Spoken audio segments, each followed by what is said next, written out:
Swastiastu, Om Avijnanastu, Namasidam, Om Sidrastu Tadastu Namah Swaha, Om Guru Brahma, Guru Wisnu, Guru Dewa Maheswara, Guru Saksat Param Brahma, Tasmai Sri Gurave Namaha, Om Sri Guru Pyo Namaha.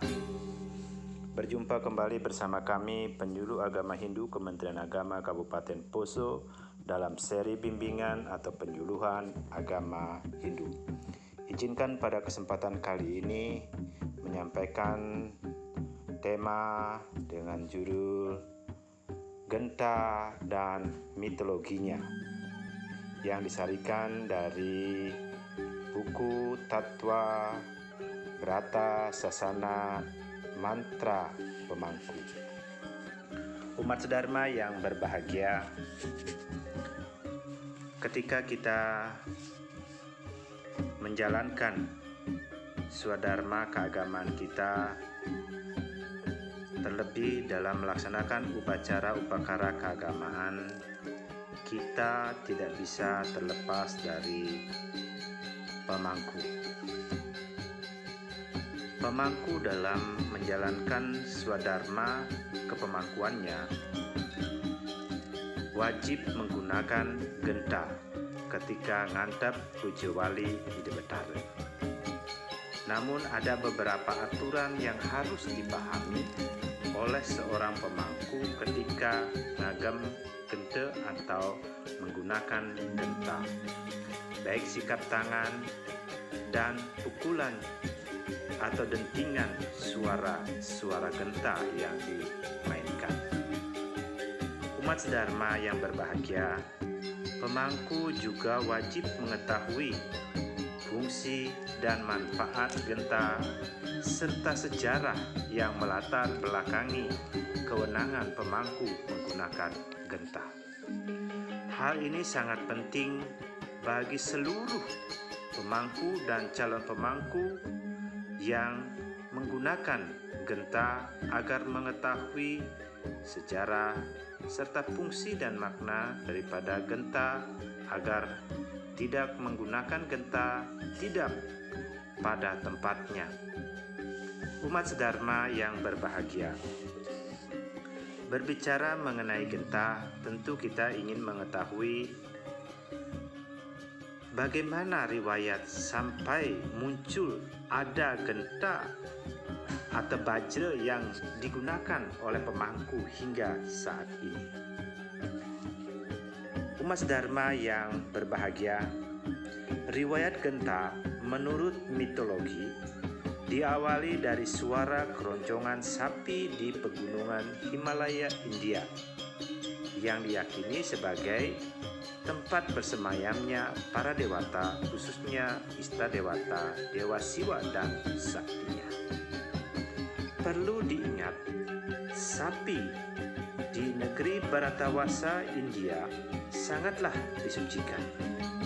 Suara keroncongan sapi tersebut diyakini mampu mengantarkan permohonan para pengembala atau para pemangku kepada para dewa, terutama pada saat sapi sedang menggelengkan kepalanya.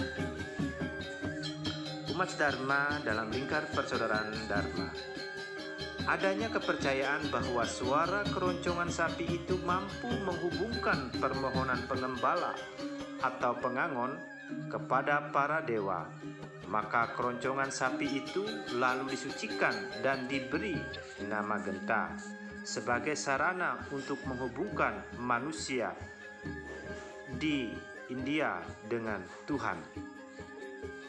Kedudukan pemangku yang bertindak sebagai pengempon yang memiliki makna yang sama dengan pengembala, yaitu menuntun masyarakat untuk menjalankan agama swadharma, maka sudah selayaknya seorang pemangku sebagai pengembala atau pengemong juga membawa genta agar menggetarkan para dewata untuk turun ke dunia.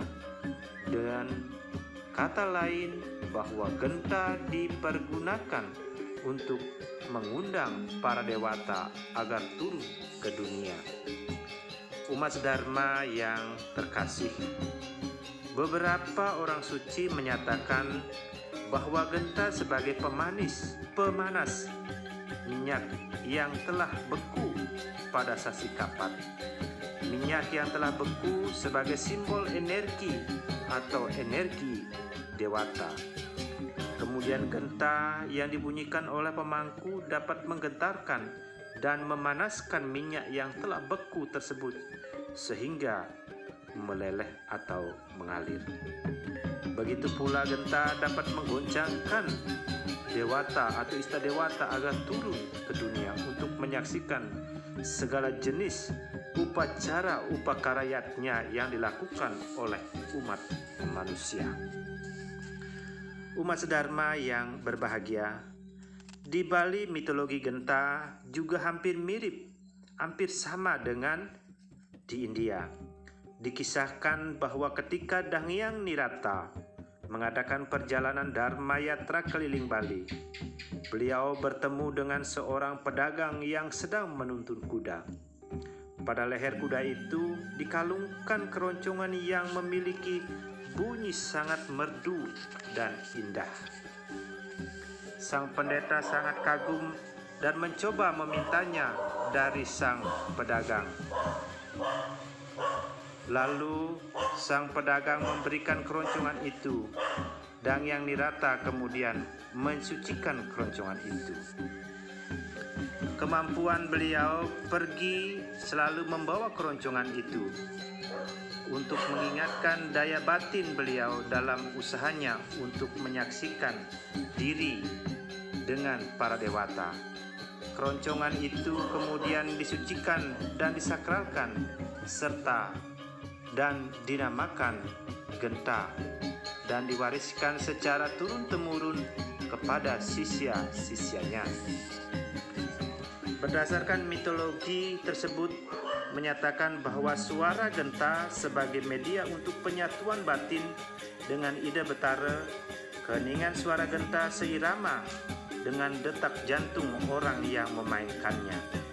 Perpaduan suara genta dengan detak jantung akan menimbulkan konsentrasi yang cukup tinggi kepada objek yang akan dituju.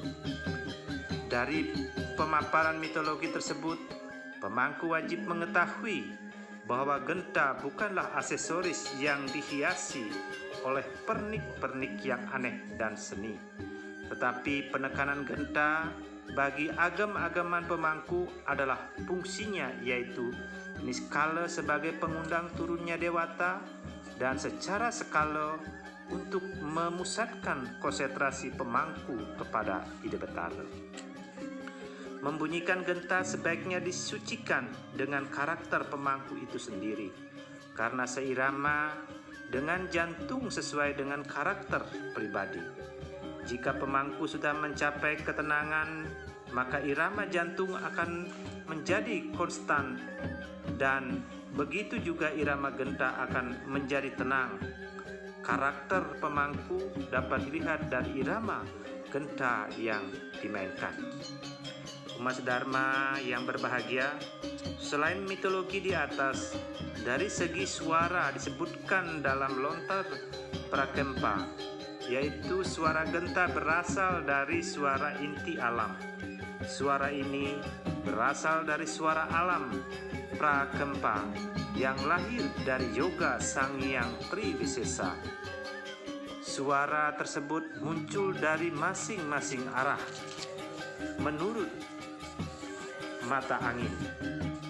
Di utara berbunyi dung, timur laut berbunyi deng, di timur berbunyi dang, tenggara berbunyi udang, selatan berbunyi ding, barat daya berbunyi unding, barat berbunyi deng, barat laut berbunyi udeng, dan di tengah-tengah berbunyi endang. Umat sedharma yang terkasih, suara tersebut digabungkan menjadi 10 suara, yaitu Pancasuara, Patut Pelog, dan Pancasuara Patut Sledro. Dari sinilah ada 7 suara yang merupakan inti dari percampuran 10 suara, yaitu ding, dong, deng, dung, dang, dung, deng. Inilah sebenarnya suara yang sejati keluar dari dan berasal dari ciptaan Sang Hyang Buwana yang dinamakan suara genta Pinara Pitu. Dari sumber lontar Prakempa menyimpulkan bahwa suara genta merupakan suara alam semesta. Suara genta mudah merambat di alam sehingga yang mendengarkan suara genta akan larut dan menyatu dengan alam semesta. Umat Dharma yang berbahagia, demikian seri bimbingan atau penyuluhan agama Hindu pada saat ini. Semoga berkenan dan bermanfaat dalam kehidupan kita sebagai umat Hindu. Demikian kami akhiri dengan Parama Santi.